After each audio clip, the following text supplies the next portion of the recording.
हाँ जी, तुहाडा की नाम जी? मेरा नाम बलजीत सिंह है जी। बलजीत जी कित्थे दे रहने वाले हो? पिंड भुट्टा जिला लुधियाना जी। हुण कित्थे आए हो जी? हुण असीं थाणा डेलों विच आए हैं जी। हाँ जी, तुसीं थाणा डेलों दे विच जिहड़ा प्रोटेस्ट बड़ा ਵੱਡੀ ਗਿਣਤੀ ਦੇ ਵਿੱਚ ਲੋਕ ਆਏ ਨੇ, ਕੀ ਕਾਰਨ ਹੈ ਇਹਦਾ ਪ੍ਰੋਟੈਸਟ? ਸਾਡੇ ਪਿੰਡ ਦਾ ਜੀ ਵੀਰ ਗੁਰਮੀਤ ਸਿੰਘ, ਜਿਸ ਦਾ ਪਲਾਟ ਜੀ ਬਾਬਾ ਦੀਪ ਸਿੰਘ ਨਗਰ 'ਚ ਸੀ। ਅੱਛਾ ਜੀ। ਅਸੀਂ ਲੁਧਿਆਣੇ ਜੀ, ਬਾਬਾ ਦੀਪ ਸਿੰਘ ਨਗਰ ਲੁਧਿਆਣੇ ਵਿੱਚ ਸੀ। ਹਾਂ ਤੇ ਉਹ ਨਾ ਅਸੀਂ 7ਵੇਂ ਮਹੀਨੇ 17 ਤਰੀਕ ਨੂੰ ਅਸੀਂ ਦਰਖਾਸਤ ਦੇ ਗਏ ਡੇਲੋਂ। ਸਾਡੇ ਪਲਾਟ ਤੇ ਕੋਈ ਕੰਧ ਕਰਨ ਲੱਗਿਆ ਸੀ ਉੱਪਰ ਸਾਡੀ ਕੰਧ ਦੇ, ਤੇ ਉਹ ਇਹਨਾਂ ਨੇ ਕੋਈ ਕਾਰਵਾਈ ਨਹੀਂ ਕੀਤੀ। ਗੁਰਮੀਤ ਸਿੰਘ ਵੀ ਨਾਲ ਸੀ, ਬਾਬਾ ਦੀਪ ਸਿੰਘ ਨਗਰ ਡੇਲੋਂ ਤੋਂ ਪੈਂਦਾ। ਤੇ ਅਸੀਂ ਫਿਰ 2-3 ਦਰਖਾਸਤਾਂ ਹੋਰ ਦਿੱਤੀਆਂ। ਸਾਡੇ ਧੱਕਾ ਮੁੱਕੀ ਵੀ ਕਰਕੇ ਗਏ ਨੇ ਉਹ ਆ ਕੇ ਬੰਦੇ। ਗੁਰਨਾਮ ਸਿੰਘ ਦਾ ਮੁੰਡਾ ਜਸਵਿੰਦਰ ਸਿੰਘ ਬੰਟੀ ਉਰਫ ਬੰਟੀ, ਉਹਦੇ ਡੈਡੀ ਦਾ ਨਾਮ ਹੈ ਗੁਰਨਾਮ ਸਿੰਘ, ਤੇ ਇੱਕ ਕਾਲਾ ਨੰਬਰਦਾਰ ਆ ਗਿੱਲਾਂ ਦਾ। ਉਹਨਾਂ ਨੇ ਸਾਡੇ ਪਲਾਟ ਤੇ ਨਜਾਇਜ਼ ਕਬਜ਼ਾ ਕਰਨ ਦੀ ਕੋਸ਼ਿਸ਼ ਕੀਤੀ, ਜਿਸ ਨਾਲ ਗੁਰਮੀਤ ਸਿੰਘ ਦੀ ਹੱਤਿਆ ਹੋਈ ਆ। ਕਿਸ ਹਿਸਾਬ ਨਾਲ ਵੀ ਹੋਈ ਆ? ਹਾਂ ਤੁਹਾਡਾ ਭਾਜੀ ਦਰਸ਼ਨ ਸਿੰਘ ਨੰਬਰਦਾਰ। ਹਾਂਜੀ, ਕਿੱਥੇ ਦੇ ਰਹਿਣ ਵਾਲੇ ਹੋ? ਪੁੱਟਾ ਪਿੰਡ ਜੀ ਮੇਰਾ। ਹੁਣ ਇੱਥੇ ਤੁਸੀਂ ਕਿੱਥੇ ਆਏ ਹੋ ਇਸ ਵੇਲੇ? ਇੱਥੇ ਜੀ ਥਾਣਾ ਡੇਲੋਂ ਦੇ ਵਿੱਚ ਅਸੀਂ ਆਏ। ਕੀ ਕਰ ਰਹੇ ਹੋ ਇਸ ਵੇਲੇ ਤੁਸੀਂ? ਇਸ ਵੇਲੇ ਪ੍ਰੋਟੈਸਟ ਕਰ ਰਹੇ ਹਾਂ ਜੀ। ਹਾਂ ਸਾਡਾ ਸਤਿਕਾਰਯੋਗ ਵੀਰ ਇਸ ਦੁਨੀਆ ਤੋਂ ਚਲਿਆ ਗਿਆ, ਪ੍ਰਸ਼ਾਸਨ ਦੀ ਅਣਗਹਿਲੀ, ਪੁਲਿਸ ਦੀ ਅਣਗਹਿਲੀ ਦੇ ਨਾਲ, ਔਰ ਉਹਦਾ ਇੱਕ ਪਲਾਟ ਸੀ ਉਹ ਤੇ ਨਜਾਇਜ਼ ਕਬਜ਼ਾ ਕਰ ਰਹੇ ਸੀ। ਕੀ ਨਾਂ ਸੀ ਬੰਦੇ ਦਾ ਉਹਦਾ? ਜਿਹੜੇ ਕਬਜ਼ਾ ਕਰ ਰਹੇ ਨਹੀਂ, ਜਿਹੜਾ ਬੰਦੇ ਦਾ ਚਲਾ ਗਿਆ ਤੁਸੀਂ? ਗੁਰਮੀਤ ਸਿੰਘ ਸੀਗਾ ਜੀ, ਸਨ ਆਫ ਸਰਦਾਰ ਮੋਹਨ ਸਿੰਘ ਪੁੱਟੇ ਤੋਂ ਆ। ਬੜਾ ਹੀ ਧਾਰਮਿਕ ਮੁੰਡਾ ਸੀਗਾ। ਹਰੇਕ ਸਾਲ ਉਹ ਆਪਣੀ ਯਾਤਰਾ ਕਰਵਾਉਂਦਾ ਸੀ ਹਜ਼ੂਰ ਸਾਹਿਬ ਦੀ। ਨਹੀਂ, ਉਹਦਾ ਜਾਣ ਦਾ ਕਾਰਨ ਕਿੱਦਾਂ? ਉਹਦੀ ਡੈਥ ਕਦੋਂ ਹੋਈ ਆ? ਜੀ ਉਹਦਾ ਇੱਕ ਛੋਟਾ ਜਿਹਾ ਪਲਾਟ ਸੀ, ਬੜੀ ਮਿਹਨਤ ਕਰਕੇ ਖੇਤੀਬਾੜੀ ਉਹ ਕਰਦੇ ਨੇ ਪਿਓ ਪੁੱਤ। ਅੱਜ ਤੋਂ 30 ਸਾਲ ਪਹਿਲਾਂ ਕਿਸ਼ਤਾਂ ਤੇ ਲਿਆ ਸੀਗਾ ਜੀ ਪਲਾਟ ਉਹਨਾਂ ਨੇ। ਹਾਂਜੀ ਹਾਂਜੀ। ਉੱਥੇ ਬਾਬਾ ਦੀਪ ਸਿੰਘ ਨਗਰ ਲੁਧਿਆਣੇ। ਹਾਂਜੀ। ਇੱਕ ਅੱਧੀ ਵਾਰੀ ਪਹਿਲਾਂ ਵੀ ਉਹ ਤੇ ਕੋਈ ਕਬਜ਼ਾ ਕਰਨ ਦੀ ਕੋਸ਼ਿਸ਼ ਕੀਤੀ ਸੀ। ਆ ਹੁਣ 6-7 ਮਹੀਨੇ ਦੀ ਗੱਲ ਆ। ਗਿੱਲਾਂ ਤੋਂ ਨੇ 2 ਬੰਦੇ, ਇੱਕ ਹੋਰ ਸਾਡੇ ਪਿੰਡ ਤੋਂ ਆ, ਤੇ ਉਹ ਨਜਾਇਜ਼ ਕਬਜ਼ਾ ਕਰਨ ਲੱਗੇ ਸੀਗੇ। ਅਸੀਂ ਪਹਿਲਾਂ ਤਾਂ ਮਰੈਡੋ ਕਲੋਨੀ ਚੌਂਕੀ 'ਚ ਪਹੁੰਚੇ ਜੀ। ਅੱਛਾ ਜੀ। ਉੱਥੇ ਅਸੀਂ ਹਫ਼ਤਾ ਪਲਾਟ ਦੇ ਵਿੱਚ ਬੈਠੇ ਵੀ ਰਹੇ। ਉਹਨਾਂ ਨੇ ਜਿਹੜੀ ਸਾਡੀ ਕੰਧ ਢਾਹ ਕੇ ਕਰੀ, ਉੱਥੇ ਅਸੀਂ ਦੁਬਾਰਾ ਆਪਣਾ ਫਿਰ ਕਬਜ਼ਾ ਕੀਤਾ ਜੀ ਅਸੀਂ। ਉਸ ਤੋਂ ਬਾਅਦ ਉੱਥੋਂ ਸਾਨੂੰ ਕੋਈ ਇਨਸਾਫ ਨਹੀਂ ਮਿਲਿਆ ਮਰਾਡੋ ਚੌਂਕੀ ਦੇ ਵਿੱਚੋਂ। ਉਸ ਤੋਂ ਬਾਅਦ ਫਿਰ ਇਹਨਾਂ ਦੀ ਚੌਂਕੀ ਆ ਜੀ ਡੇਲੋਂ ਵਾਲਿਆਂ ਦੀ। ਠੀਕ ਹੈ। ਉਹ ਜਿਹੜੀ ਮਰਾਡੋ ਹੈ, ਹਾਂ, ਥਾਣਾ ਡੇਲੋਂ ਦੀ ਪੈਂਦੀ ਆ। ਹਾਂਜੀ। ਫਿਰ ਇਹਨਾਂ ਦੀ ਸ਼ਰਨ ਦੇ ਵਿੱਚ ਆਏ। ਇਹਨਾਂ ਨੇ ਵੀ 2 ਦਰਖਾਸਤਾਂ ਦਿੱਤੀਆਂ। ਪਹਿਲੀ ਤੇ ਨਹੀਂ ਹੋਈ ਗੱਲਬਾਤ, ਦੂਜੀ ਤੇ ਵੀ ਸਾਡਾ ਮਤਲਬ ਕੋਈ ਸੁਣਵਾਈ ਨਹੀਂ ਹੋਈ। ਜੇ ਸਮੇਂ ਸਿਰ ਇਹ ਥਾਣਾ ਡੇਲੋਂ ਦੀ ਪੁਲਿਸ ਆ ਸੁਣਵਾਈ ਕਰ ਲੈਂਦੀ ਜਾਂ ਗੁਰਮੀਤ ਸਿੰਘ ਨੂੰ ਇਨਸਾਫ ਮਿਲ ਜਾਂਦਾ, ਤਾਂ ਹੋ ਸਕਦਾ ਭਰਾ ਸਾਡਾ ਗੁਰਮੀਤ ਸਿੰਘ ਅੱਜ ਇਸ ਦੁਨੀਆ 'ਤੇ ਰਹਿੰਦਾ। ਇਹਨਾਂ ਦੀ ਢਿੱਲ ਕਾਰਨ ਅੱਜ ਉਹ ਦੁਨੀਆ ਤੋਂ ਉਹਨੂੰ ਮਰਨ ਲਈ ਮਜਬੂਰ ਇਹ ਬੰਦਿਆਂ ਨੇ ਕਰਤਾ, ਜਿਹੜੇ ਪਲਾਟ 'ਤੇ ਉਹਦੇ ਕਬਜ਼ਾ ਕਰਦੇ ਸੀਗੇ। ਹਾਂਜੀ। ਉਹ ਗੁਰਮੀਤ ਜੀ ਦੀ ਜੇ ਆਪਾਂ ਗੱਲ ਕਰੀਏ, ਜਿਹੜੀ ਮੌਤ ਆ ਉਹ ਕਿਸ ਤਰ੍ਹਾਂ ਤੇ ਕਦੋਂ ਹੋਈ, ਕਿਵੇਂ ਪਤਾ ਲੱਗਿਆ ਜੀ? ਉਹ ਜੀ ਸਾਨੂੰ ਤਾਂ ਪੁਲਿਸ ਦਾ 12 ਵਜੇ ਪਰਸੋਂ ਟੈਲੀਫੋਨ ਆਇਆ ਸੀ ਬਈ ਤੁਹਾਡੇ ਇੱਕ ਗੱਡੀ ਇੰਡੀਕਾ ਮੰਡ ਲਿਖਿਆ ਆ ਗੱਡੀ ਤੇ, ਮੰਡ ਸਾਡੇ ਪਿੰਡ ਦਾ ਗੋਤ ਆ ਬਈ, ਉੱਥੇ ਖੜੀ ਆ ਨਹਿਰ ਕੈਂਟ ਦੇ ਪੁਲ ਤੇ। ਅਸੀਂ ਬਾਈ ਜੀ, ਮੇਰੇ ਪਿੰਡੋਂ ਸਰਪੰਚ ਜਗਮੇਲ ਸਿੰਘ, ਮੈਂ ਨੰਬਰਦਾਰ ਆ ਅਵਤਾਰ ਸਿੰਘ ਹੋਣੀ ਨੇ, ਇਹ ਮੁੰਡਾ ਹਿੱਸੇਦਾਰ ਆ ਜੀ ਪਲਾਟ 'ਚ ਆ ਉਸ ਦੇ ਵਿੱਚ।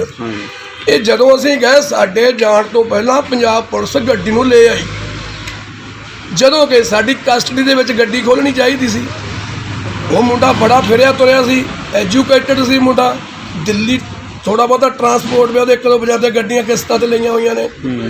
ਉਹਦੇ ਕੋਲ ਟਾਈਮ ਸੀ। ਇੱਕ ਦਿਨ ਪਹਿਲਾਂ ਉੱਥੇ ਹਸਪੀਟਲ ਉਹਦੇ ਮਾਮਾ ਜੀ ਦੀ ਖਬਰ ਲੈਣ ਗਿਆ, ਉੱਥੇ ਰਿਹਾ, ਟਾਈਮ ਵੀ ਸੀ। ਸਾਨੂੰ ਪੂਰਨ ਯਕੀਨ ਆ ਵੀ ਇਹਨਾਂ ਤੋਂ ਘਬਰਾਏ ਹੋਏ ਨੇ, ਕੁਛ ਹੋ ਸਕਦਾ ਲਿਖਿਆ ਵੀ ਉਹ ਜਿਹੜੇ ਸਬੂਤ ਨੇ ਸਾਡੇ ਜਾਣ ਤੋਂ ਪਹਿਲਾਂ ਗੱਡੀ 'ਚੋਂ ਮਿਟਾਏ ਗਏ। ਉਹ ਗੱਡੀ ਖੋਲ੍ਹੀ ਗਈ, ਗੱਡੀ ਥਾਣੇ ਆ ਗਈ ਸਾਡੇ ਜਾਣ ਤੋਂ ਪਹਿਲਾਂ। ਹਾਂਜੀ।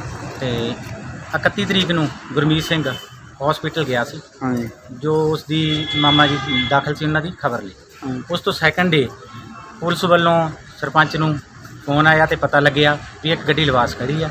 ਪਿੰਡ ਵਾਸੀ ਉੱਥੇ ਪਹੁੰਚੇ, ਡੇਲੋਂ ਪੁਲਿਸ ਵੱਲੋਂ, ਜਿਸ ਤੇ ਪਿੰਡ ਵਾਸੀ ਉੱਥੇ ਪਹੁੰਚੇ। ਤੇ ਪਿੰਡ ਵਾਸੀ ਪਹੁੰਚਣ ਤੋਂ ਪਹਿਲਾਂ ਹੀ ਉੱਥੇ ਗੱਡੀ ਨਹੀਂ ਸੀ, ਗੱਡੀ ਥਾਣੇ ਆ ਗਈ ਤੇ ਪਿੰਡ ਵਾਸੀ ਤੇ ਇਹ ਹੋਰ ਸਾਰੇ ਥਾਣੇ ਆ ਗਏ। ਉਸ ਤੋਂ ਬਾਅਦ ਅਸੀਂ ਜਾਂ ਹੋਰ ਸਾਰੇ ਮੋਹਤਵਾਰ ਬੰਦੇ ਪਿੰਡ ਵਾਲੇ ਉਸ ਨੂੰ ਲੱਭਣ ਲੱਗ ਗਏ ਵੀ ਗੱਡੀ ਤਾਂ ਇੱਥੇ ਮਿਲ ਗਈ ਤੇ ਉਹ ਗਿਆ ਕਿੱਥੇ। ਕੁਝ ਘੰਟਿਆਂ ਬਾਅਦ ਪਤਾ ਲੱਗਿਆ ਕਿ ਉਸ ਦੀ ਲਾਸ਼ ਚੁਬਕੀ ਗਰੈਡ ਬਿਜਲੀ ਘਰ ਜੋ ਬਣਿਆ ਹੈ ਨਹਿਰ ਦੇ ਵਿੱਚ, ਉੱਥੋਂ ਮਿਲੀ ਗਈ।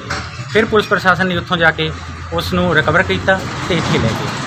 ਤੇ ਉਸ ਦਿਨ ਸ਼ਾਮ ਨੂੰ ਭੀਸ਼ਮ ਸਿੰਘ ਸ਼ਾਇਦ ਉਹਨਾਂ ਦਾ ਨਾਮ ਭੀਸ਼ਮ ਸਿੰਘ ਹੀ ASI ਸਾਹਿਬ ਨੂੰ ਕਿਹਾ ਬਈ ਜੋ ਵੀ ਤੁਹਾਡੀ ਕਾਰਵਾਈ ਹੈ ਉਹ ਤੁਸੀਂ ਹੁਣੇ ਕਰੋ। ਉਹ ਕਹਿੰਦਾ ਹੁਣ ਨਹੀਂ ਮੇਰੇ ਕੋਲ ਟਾਈਮ, ਮੈਂ ਕੁਝ ਹੋਰ ਲੈ ਲੂੰਗਾ, ਹੋਰ ਕੁਝ ਲਿਖ ਦੂੰਗਾ, ਮੇਰੇ ਤੋਂ ਲਿਖਿਆ ਨਹੀਂ ਜਾਣਾ, ਮੇਰੇ ਤੋਂ ਇਹ ਪ੍ਰੋਬਲਮਸ ਨਹੀਂ, ਜਿਹਦੇ ਕਰਕੇ ਤੁਸੀਂ ਸਵੇਰੇ 7 ਵਜੇ ਨੂੰ ਆਓ। ਸਾਡੇ ਬੰਦੇ ਦੀ ਲਾਸ਼ ਮਿਲ ਗਈ ਆ ਕੇ ਮੌਰਜਰੀ ਦੇ ਵਿੱਚ ਪਈ ਆ, ਤੇ ਸਾਰੇ ਪਿੰਡ ਦੇ ਬੰਦਿਆਂ ਨੂੰ, ਮੋਹਤਵਾਰ ਬੰਦਿਆਂ ਨੂੰ, ਸਰਪੰਚਾਂ ਨੂੰ ਕਹਿੰਦਾ ਜੀ ਸਵੇਰ 7 ਵਜੇ ਆ। ਫਿਰ ਵੀ ਸਾਰਾ ਪਿੰਡ ਉਹਨਾਂ ਦੇ ਕਹਿਣ ਤੇ ਐਜ਼ ਪਰ ਲਾਅ ਉਹਨਾਂ ਦੀ ਮੰਨਣ ਲਈ ਸਵੇਰੇ 7 ਵਜੇ ਆ ਗਿਆ। 7 ਵਜੇ ਤੋਂ ਲੱਗ ਕੇ 12-1 ਵਜੇ ਤੱਕ ਉਹਨਾਂ ਨੇ ਇੱਕ ਕਿਹਾ ਵੀ ਸਾਡੇ ਇੱਕ ਮੁਲਾਜ਼ਮ ਦੀ ਡੈਥ ਹੋ ਗਈ, ਇਸ ਕਰਕੇ ਅਸੀਂ ਉਸ ਤੋਂ ਬਾਅਦ ਇਹ ਸਾਰੀ ਕਾਰਵਾਈ ਕਰਾਂਗੇ। ਵੇਟ ਕਰਦੇ ਰਹੇ। 12-1 ਵਜੇ ਤੋਂ ਬਾਅਦ ਉਹਨਾਂ ਨੇ ਇੱਦਾਂ ਦੇ ਬਹੁਤ ਸਾਰੇ ਤੰਗ ਕੀਤਾ। ਜੋ ਮੋਹਨ ਸਿੰਘ ਜੀ ਉਹਨਾਂ ਦੇ ਫਾਦਰ ਨੇ, ਜੋ ਰੀਅਲ ਬਿਆਨ ਦੇ ਰਹੇ ਸੀ, ਉਹਨਾਂ ਨੂੰ ਉਹ ਬਿਆਨ ਜੋ ਬੋਲ ਰਹੇ ਸੀ ਉਹਨਾਂ ਨੂੰ ਤੋੜ ਮੋੜ ਕਰ ਰਹੇ ਸੀ। ਉਸ ਤੋਂ ਜਾਪ ਰਿਹਾ ਸੀ ਵੀ ਇਸ ਦੇ ਵਿੱਚ ਕੋਈ ਅੱਜ ਵੀ ਵੱਡੀ ਸਪਾਰਸ਼ ਜਾਂ ਕੁਝ ਮਿਲੀ ਭਗਤ ਸਾਬਤ ਹੋ ਰਹੀ ਹੈ। ਉਸ ਲੜਕੇ ਦੀ ਡੈਥ ਦਾ ਮੇਨ ਕਾਰਨ ਇਹ ਰਿਹਾ ਕਿ ਉਸ ਦਾ ਇੱਕ ਪਲਾਟ ਲਿਆ ਹੋਇਆ ਸੀ ਜਿਸ ਤੋਂ ਬਹੁਤ ਸਾਲਾਂ ਦੇ ਕਾਬਜ਼ ਸੀ। ਦੂਸਰੀ ਪਾਰਟੀ ਸਿਰਫ ਆ ਕੇ ਉੱਥੇ ਦੰਗਾ ਕਰਦੀ ਸੀ, ਸੱਟ ਜਾਂਦੀ ਸੀ, ਸਾਹਮਣੇ ਨਹੀਂ। ਮੇਨ ਕਾਰਨ ਕੀ ਦੱਸਿਆ? ਮੇਨ ਕਾਰਨ ਉਸ ਦੇ ਵਿੱਚ ਇਹ ਆਇਆ ਵੀ ਉਹਨਾਂ ਨੇ ਜੋ ਪ੍ਰਾਪਰਟੀ, ਕੁਝ ਜਿਹੜੇ ਹੁੰਦੇ ਆ ਇਹ ਪ੍ਰੋਪਰਾਈਟਰ, ਨਹੀਂ ਭਾਈ ਇੱਕ ਮਿੰਟ, ਤੁਸੀਂ ਇਹਦੀ ਜਿਹੜਾ ਡੈਥ ਦਾ ਗੁਰਮੀਤ ਸਿੰਘ ਦੀ ਜੋ ਡੈਥ ਹੈ ਨਾ, ਉਸ ਦਾ ਕਾਰਨ ਇਹ ਬਣਿਆ ਕਿ ਉਸ ਨੂੰ ਪੁਲਿਸ ਵੱਲੋਂ ਦਿੱਤੀਆਂ ਹੋਈਆਂ ਦਰਖਾਸਤਾਂ ਦੇ ਉੱਤੇ ਵੀ ਕੋਈ ਇਨਸਾਫ ਨਹੀਂ ਮਿਲਿਆ। ਠੀਕ ਹੈ ਜੀ। ਇਨਸਾਫ ਨਾ ਮਿਲਣ ਕਰਕੇ ਉਸਨੇ ਕਮਿਸ਼ਨਰ ਸਾਹਿਬ ਨੂੰ ਵੀ ਦਰਖਾਸਤ ਦਿੱਤੀ ਅਗੇ, ਕਿਉਂਕਿ ਪ੍ਰੋਸੀਜਰ ਕਮਿਸ਼ਨਰ ਸਾਹਿਬ ਦੀ ਦਰਖਾਸਤ ਦੇ ਉੱਤੇ ਵੀ ਕੋਈ ਕਾਰਵਾਈ ਨਹੀਂ ਹੋਈ, ਕੋਈ ਕੁਝ ਨਹੀਂ ਹੋਇਆ, ਜਿਸ ਦੇ ਕਰਕੇ ਇਹ ਸਾਰਾ ਭਾਣਾ ਵਾਪਰਿਆ। ਪਰ ਡਾਊਟਫੁਲ ਗੱਲ ਇਸ ਗੱਲ ਦੀ ਆ ਵੀ ਉੱਥੋਂ ਜਦੋਂ ਪਹੁੰਚ ਗਏ ਸੀ 20 ਮਿੰਟਾਂ ਬਾਅਦ, ਤਾਂ ਕਾਰ ਕਿੱਦਾਂ ਇੱਥੇ ਲਿਆਂਦੀ ਗਈ? ਉੱਥੇ ਹੀ ਰਹਿਣੀ ਚਾਹੀਦੀ ਸੀ। ਜਦੋਂ ਉਹਦੇ ਵਾਰਿਸ ਆ ਰਹੇ ਸੀ, ਵਾਰਿਸਾਂ ਦੇ ਆਉਣ ਤੋਂ ਪਹਿਲਾਂ ਉੱਥੇ ਲਿਆਉਣ ਦਾ ਕਾਰਨ ਪੁਲਿਸ ਦੀ ਫੁੱਲ ਭੂਮਿਕਾ ਇਸ ਦੇ ਵਿੱਚ ਸ਼ੱਕੀ ਹੈ ਜੀ। ਕੱਲ ਪਰਚਾ ਹੋ ਗਿਆ 2 ਵਜੇ, 306 ਤੇ 34 ਦਾ ਪਰਚਾ ਹੋਇਆ। ਉਸ ਤੋਂ ਬਾਅਦ ਕੋਈ ਵੀ ਰੇਡ ਨਹੀਂ ਕੀਤੀ ਗਈ, ਨਾ ਇਹਨਾਂ ਨੇ ਦੱਸਿਆ, ਨਾ ਕਿਸੇ ਨੇ ਪਤਾ ਕੀਤਾ। ਜਦੋਂ ਸਵੇਰੇ ਅੱਜ ASI ਸਾਹਿਬ ਨੂੰ ਫੋਨ ਕੀਤਾ, ਉਹ ਦੱਸ ਹੀ ਦਿੱਤਾ ਸੀ, ਤੇ ਉਹਨਾਂ ਦਾ ਅੱਗੋਂ ਜਵਾਬ ਇਹ ਸੀ ਕਿ ਕੋਈ ਨਹੀਂ, ਮੈਂ ਤਾਂ ਛੁੱਟੀ ਤੇ ਚਲਿਆ ਗਿਆ, ਕਰ ਲਾਂਗੇ। ਨਾਂ ਸੀ ਉਹਦਾ? ਗੁਰਮੀਤ ਸਿੰਘ ਜੀ। ਹਾਂਜੀ। ਤੇ ਉਹਦਾ ਕੋਈ ਇਨਸਾਫ ਨਹੀਂ ਮਿਲ ਰਿਹਾ। ਅੱਛਾ, ਡੈਥ ਕਿੱਦਾਂ ਹੋਈ ਆ? ਡੈਥ ਹੋਈ ਆ ਜੀ, ਉਹ ਗਿਆ ਹੋਇਆ ਸੀਗਾ ਆਪਣੇ ਮਾਮੇ ਦੀ ਖਬਰ ਨੂੰ, ਰਾਤ ਰੋਟੀ ਲੈ ਕੇ ਗਿਆ, ਉੱਥੇ ਰਾਤ ਰਿਹਾ। ਤੇ ਜਦੋਂ ਸਵੇਰ ਨੂੰ ਆਏ, ਪਤਾ ਨਹੀਂ ਲੱਗਿਆ ਹੈਗਾ ਵੀ ਕਦੋਂ ਆਇਆ ਕਦੋਂ ਨਹੀਂ ਆਇਆ ਉੱਥੇ। ਤੇ ਇਹਨਾਂ ਨੇ ਡੀਕ ਕੇ ਵੀ ਚਲੋ ਵੀ ਅਸੀਂ ਪਤਾ ਕਰੀਏ, ਉਹ ਆਇਆ ਨਾ ਘਰੇ। ਜਦੋਂ ਫਿਰ ਇਹ ਲੱਭਣ ਲੱਗੇ, ਉਹ ਕਹਿੰਦੇ ਵੀ ਇੱਥੋਂ ਤਾਂ ਵੀ ਕਦੋਂ ਦਾ ਚਲਿਆ ਗਿਆ।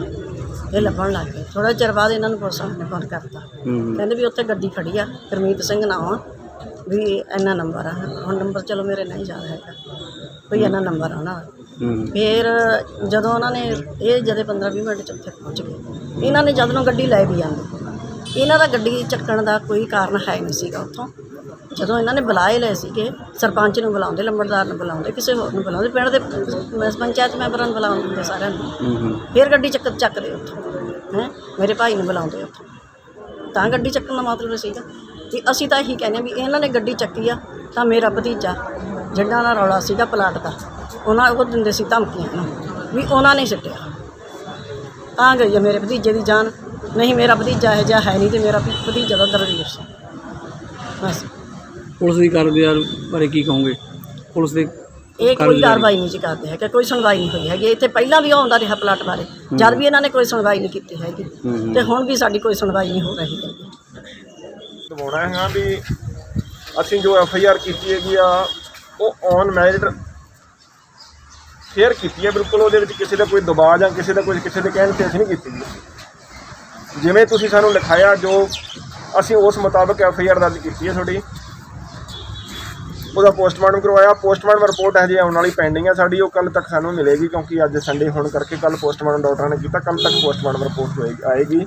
ਤਾਂ ਉਸ ਤੋਂ ਬਾਅਦ ਲਾਈਨ ਆਫ ਐਕਸ਼ਨ। ਉਹਦੇ ਮੌਤ ਦਾ ਕਾਰਨ ਹਜੇ ਤਾਂ ਅਸੀਂ ਆਈਡੀਆ ਲਾਉਣੇ ਆ ਨਾ, ਡੁੱਬਣ ਕਰਕੇ ਮੌਤ ਹੋਈ ਆ, ਉਹਦੇ ਖੁਦਕੁਸ਼ੀ ਕੀਤੀ ਹੈ ਉਹਨਾਂ ਨੇ, ਪਰ ਉਹ ਉਸ ਤੋਂ ਬਾਅਦ ਡਿਸਾਈਡ ਹੋਏਗੀ ਪੋਸਟਮਾਰਟਮ ਆਉਣ ਤੋਂ ਬਾਅਦ। ਬਾਕੀ ਜੋ FIR ਆ ਤੁਹਾਡੀ, ਉਹ ਐਜ ਇਟ ਇਜ਼ ਹੈਗੀ ਆ, ਉਹਦੇ 'ਚ ਕੋਈ ਕਿਸੇ ਦੀ ਤਰ੍ਹਾਂ ਦੀ ਨਹੀਂ। ਦੋਸ਼ੀਆਂ ਨੂੰ ਮੈਂ ਵਿਸ਼ਵਾਸ ਦਿਵਾਉਣਾ। ਬਹੁਤ ਥਾਣੇ ਦੇ ਬਾਹਰ ਜਿਹੜੇ ਪ੍ਰੋਟੈਸਟ ਕਰ ਰਹੇ ਨੇ, ਇਸ ਵੇਲੇ ਵੀ ਕਰ ਰਹੇ ਨੇ, ਕੀ ਕਹਿਣਾ ਤੁਹਾਡਾ ਇਸ ਨੂੰ ਲੈ ਕੇ? ਉਹਨਾਂ ਦਾ ਜਿਹੜਾ ਇਲਜ਼ਾਮ ਆ ਪੁਲਿਸ, ਜਿੱਥੇ ਉਹਨਾਂ ਨੇ ਕੋਈ ਦੋਸ਼ੀਆਂ 'ਤੇ ਲਾਇਆ ਵੀ ਪੁਲਿਸ ਦੋਸ਼ੀਆਂ ਨੂੰ ਗ੍ਰਿਫਤਾਰ ਨਹੀਂ ਕਰ ਰਹੀ, ਉੱਥੇ ਪੁਲਿਸ 'ਤੇ ਵੀ ਸਵਾਲੀਆ ਨਿਸ਼ਾਨ ਲਾਇਆ ਉਹਦੀ ਕਾਰਗੁਜ਼ਾਰੀ 'ਤੇ। ਕੀ ਕਹੋਗੇ ਇਸ ਨੂੰ ਲੈ ਕੇ? ਇੱਕ ਗੁਰਮੀਤ ਸਿੰਘ ਲੜਕਾ ਸੀ ਕਿ ਪਰਸੋਂ ਉਹਦੀ ਹੈਗੀ ਆ ਨਹਿਰ ਦੇ ਵਿੱਚ ਸਵੇਰੇ ਮਾਰਨਿੰਗ ਉਹਦੀ ਸੁਸਾਈਡ ਕਰਨ ਕਰਕੇ ਇੱਕ ਲਵਾਰਸ ਕਾਰ ਸਾਨੂੰ ਜਿਹੜੀ ਹੈਗੀ ਆ, ਇੱਕ ਦੀ ਇਨਫੋਰਮੇਸ਼ਨ ਸਾਨੂੰ ਰਿਸੀਵ ਹੋਈ ਸੀਗੀ ਕਰੀਬ 12 ਵਜੇ 1 ਤਾਰੀਖ ਨੂੰ। ਜਿਸ ਤੇ ਇੱਕ ਗੱਡੀ ਇੰਡੀਕਾ ਨਹਿਰ ਦੇ ਉੱਤੇ ਕੈਂਟ ਵਾਲੀ ਨਹਿਰ ਤੋਂ ਬੂਲ ਸੜਕ ਦੇ ਉੱਤੇ ਸਾਨੂੰ ਲਵਾਰਸ ਮਿਲੀ ਸੀ, ਜਿਸ ਦੇ ਜਾ ਕੇ ਉੱਥੇ ਏਐਸਆਈ ਕ੍ਰਿਸ਼ਨ ਸਿੰਘ ਨੇ ਜਾ ਕੇ ਗੱਡੀ ਨੂੰ ਚੈੱਕ ਕੀਤਾ ਤਾਂ ਉਹਦੇ ਵਿੱਚੋਂ ਇੱਕ ਆਰਸੀ ਜਿਹੜੀ ਹੈਗੀ ਆ ਗੱਡੀ ਨੂੰ ਕਬਜ਼ੇ 'ਚ ਲੈ ਕੇ ਉਹਨੂੰ ਚੈੱਕ ਕੀਤਾ ਤਾਂ ਉਹਦੇ ਵਿੱਚੋਂ ਇੱਕ ਆਰਸੀ ਸਾਨੂੰ ਮਿਲੀ ਸੀਗੀ। ਆਰਸੀ ਦੇ ਉੱਤੇ ਪੁੱਟੇ ਪਿੰਡ ਦਾ ਟਰਾਂਸਫਰ ਗੱਡੀ ਹੋਈ ਸੀਗੀ, ਜਿਸ ਕਰਕੇ ਪਿੰਡ ਦੇ ਸਰਪੰਚ ਜਿਹੜੇ ਪੁੱਟਾ ਪਿੰਡ ਦੇ ਸਰਪੰਚ ਸਾਹਿਬ ਨੂੰ ਜਿਹੜਾ ਫੋਨ ਕਰਕੇ ਉਸ ਬੰਦੇ ਬਾਰੇ ਪਤਾ ਕਰਨ ਵਾਸਤੇ ਉਹਨੂੰ ਦੱਸਿਆ ਸੀਗਾ। ਪਰ ਸ਼ਾਮ ਨੂੰ ਜਿਹੜੀ ਹੈਗੀ ਉਸੇ ਦਿਨ ਸ਼ਾਮ ਨੂੰ ਪਰਸੋਂ ਸ਼ਾਮ ਨੂੰ ਨੀਅਰ ਅਬਾਊਟ 5 ਵਜੇ ਇੱਕ ਡੈੱਡ ਬੋਡੀ ਜਿਹੜੀ ਹੈਗੀ ਆ ਚੁਪਕੀ ਨਹਿਰ ਦੇ ਵਿੱਚ ਕੈਂਟ ਨਹਿਰ ਦੇ ਵਿੱਚ ਚੁਪਕੀ ਪਿੰਡ ਦੇ ਕੋਲੇ ਗਰੇਡਾ ਉੱਥੋਂ ਜਿਹੜੇ ਸਾਨੂੰ ਡੈੱਡ ਬੋਡੀ ਮਿਲੀ ਸੀ ਉਹ ਗੁਰਮੀਤ ਸਿੰਘ ਦੀ ਡੈੱਡ ਬੋਡੀ ਸੀ। ਜੋ ਪਰਿਵਾਰ ਹੈਗਾ ਗੁਰਮੀਤ ਸਿੰਘ ਦਾ ਮ੍ਰਿਤਕ ਦਾ ਉਸਦੇ ਪਿਤਾ ਸੋਹਣ ਸਿੰਘ ਵੱਲੋਂ ਸਾਡੇ ਥਾਣੇ ਦੇ ਵਿੱਚ ਇੱਕ ਮੁਕੱਦਮਾ ਦਰਜ ਕਰਵਾਇਆ ਗਿਆ ਸੀ, ਜਿਸ ਤੇ ਮੁਕੱਦਮਾ ਨੰਬਰ 6 ਮਿਤੀ 2/1/2020 ਅੰਡਰ ਸੈਕਸ਼ਨ 306 34 IPC ਥਾਣਾ ਡੇਲੋਂ ਦੇ ਵਿੱਚ ਦਰਜ ਕੀਤਾ ਗਿਆ ਹੈ, ਜਿਸ ਦੇ ਵਿੱਚ ਇਹਨਾਂ ਨੇ ਇਲਜ਼ਾਮ ਲਗਾਇਆ ਸੀ ਵੀ ਸਾਡਾ ਕੋਈ ਪਲਾਟ ਸੀਗਾ ਈਸ਼ਰ ਨਗਰ ਦੇ ਵਿੱਚ ਬਾਬਾ ਦੀਪ ਸਿੰਘ ਨਗਰ, ਵੀ ਉੱਥੇ ਕੁਝ ਬੰਦੇ ਸੀਗੇ ਜਿਹੜੇ ਉਹ ਜਾਣਬੁੱਝ ਕੇ ਉੱਥੇ ਕਬਜ਼ਾ ਕਰਨ ਦੀ ਕੋਸ਼ਿਸ਼ ਕਰਦੇ ਸੀਗੇ ਤੇ ਉਹਨੂੰ ਹਰਾਸ ਕਰ ਰਹੇ ਸੀ, ਜਿਨ੍ਹਾਂ ਤੋਂ ਉਹਨੇ ਤੰਗ ਆ ਕੇ ਉਹਨੇ ਖੁਦਕੁਸ਼ੀ ਕਰ ਲਈ ਸੀ, ਜਿਸ ਦੇ ਵਿੱਚ ਇਨਵੈਸਟੀਗੇਸ਼ਨ ਸਾਡੀ ਚੱਲ ਰਹੀ ਹੈ। ਮੁਕੱਦਮਾ ਦਰਜ ਕਰ ਦਿੱਤਾ ਗਿਆ ਹੈ। ਪੋਸਟਮਾਰਟਮ ਕਰਵਾ ਕੇ ਡੈਡ ਬੋਡੀ ਕੱਲ੍ਹ ਅਸੀਂ ਵਾਰਸਾਂ ਦੇ ਹਵਾਲੇ ਕਰ ਦਿੱਤੀ ਗਈ ਸੀ। ਦੋਸ਼ੀਆਂ ਨੂੰ ਅਸੀਂ ਜਲਦੀ ਤੋਂ ਜਲਦੀ ਅਰੈਸਟ ਕਰ ਲਾਂਗੇ। ਜੋ ਸਾਡੇ ਪਿੰਡ ਦੇ ਮੋਹਤਵਾਰ ਵਿਅਕਤੀ ਸਰਪੰਚ ਤੇ ਹੋਰ ਆਏ ਨੇ ਉਹਨਾਂ ਨੂੰ ਅਸੀਂ ਆਸ਼ਵਾਸਨ ਦਿੱਤਾ ਕਿ ਦੋਸ਼ੀਆਂ ਨੂੰ ਅਸੀਂ ਜਲਦ ਅਰੈਸਟ ਕਰਕੇ ਜੋ ਫਿਰ ਇਨਵੈਸਟੀਗੇਸ਼ਨ ਆ ਉਹ ਅਸੀਂ ਕਰਾਂਗੇ। ਸਰ ਇਹਦਾ ਕਿੰਨੀ ਕੁ ਦੇਰ ਤੋਂ ਡਿਸਪਿਊਟ ਚੱਲਦਾ ਸੀ ਪਲਾਟ ਨੂੰ ਲੈ ਕੇ ਜੇ ਗੱਲ ਕਰੀਏ ਤਾਂ? ਇਹ ਪਲਾਟ ਨੂੰ ਲੈ ਕੇ 5-6 ਮਹੀਨਿਆਂ ਤੋਂ ਇਹਨਾਂ ਦਾ ਡਿਸਪਿਊਟ ਚੱਲ ਰਿਹਾ ਸੀਗਾ।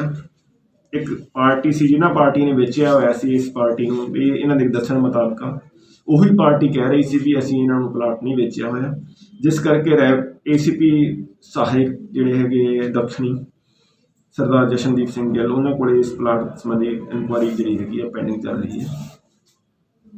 ਤੇ ਇੱਕ ਸਾਰਾ ਪਰਿਵਾਰਕ ਮੈਂਬਰਾਂ ਦਾ ਕਹਿਣਾ ਹੈ ਵੀ ਜਿਹੜੀ ਗੱਡੀ ਆ ਉਹ ਪੁਲਿਸ ਨੇ ਥਾਣੇ 'ਚ ਲਿਆਂਦੀ ਜਦ ਕਿ ਉਹਨਾਂ ਨੂੰ ਇਹਦੇ ਬਾਰੇ ਸੂਚਿਤ ਨਹੀਂ ਕੀਤਾ ਗਿਆ। ਕੀ ਕਹਿਣਾ ਇਸ ਨੂੰ ਲੈ ਕੇ? ਗੱਡੀ ਅਸੀਂ ਕਬਜ਼ੇ 'ਚ ਲੈ ਕੇ ਹੀ ਜਦੋਂ ਕੋਈ ਡਾਕੂਮੈਂਟਸ ਮਿਲਿਆ ਅਸੀਂ ਉਹਨੂੰ ਸੂਚਿਤ ਕੀਤਾ ਸੀਗਾ। ਆਲਰੇਡੀ ਜੋ ਵੀ ਸਾਨੂੰ ਲਵਾਰਸ ਵਹੀਕਲ ਮਿਲਦਾ ਅਸੀਂ ਆਪਦੇ ਪੋਜੈਸ਼ਨ 'ਚ ਲੈ ਕੇ ਜੋ ਵੀ ਸਾਨੂੰ ਉਹਦੇ ਗੱਡੀ ਬਾਰੇ ਇਨਫੋਰਮੇਸ਼ਨ ਮਿਲਦੀ ਹੈ ਗੱਡੀ ਦੀ RC ਤੋਂ ਪ੍ਰੂਵ ਕਰਾ ਕੇ ਜਾਂ DTO ਦਫ਼ਤਰ ਤੋਂ ਪਤਾ ਕਰਕੇ ਫਿਰ ਉੱਥੋਂ ਤੱਕ ਅਸੀਂ ਪਹੁੰਚ ਕੀਤੀ ਜਾਂਦੀ ਹੈ। ਉਹ ਅਸੀਂ ਲੀਗਲੀ ਕਾਰਵਾਈ ਜੋ ਸੀਗੀ ਅਸੀਂ ਸਾਡੇ ਪੁਲਿਸ ਮਹਿਕਮੇ ਵੱਲੋਂ ਕੀਤੀ ਗਈ ਹੈ। ਹੁਣ ਸਰ ਕਿੰਨੇ ਦੋਸ਼ੀ ਦੱਸਿਆ ਇਹਨਾਂ ਨੇ ਜੀ ਇਨਵੋਲਵ ਜਿਹੜੇ ਹੈਗੇ ਨੇ ਬਾਈ ਨੇਮ ਦੱਸਿਆ ਗਿਆ? 3 ਦੋਸ਼ੀਆਂ ਨੂੰ ਇਹਨਾਂ ਨੇ ਬਾਈ ਨੇਮ ਦੱਸਿਆ, ਜਸਵਿੰਦਰ ਸਿੰਘ ਉਰਫ ਬੰਟੀ ਸਨੋਦ ਗੁਰਨਾਮ ਸਿੰਘ ਤੇ ਸੁਖਵਿੰਦਰ ਸਿੰਘ ਕਾਕਾ ਨੰਬਰਦਾਰ ਪਿੰਡ ਗਿੱਲ ਤੇ ਇੱਕ ਸਿਕੰਦਰ ਸਿੰਘ ਪੁੱਤਰ ਸਾਧੂ ਸਿੰਘ ਵਾਸੀ ਪੁੱਟਾ ਪਿੰਡ।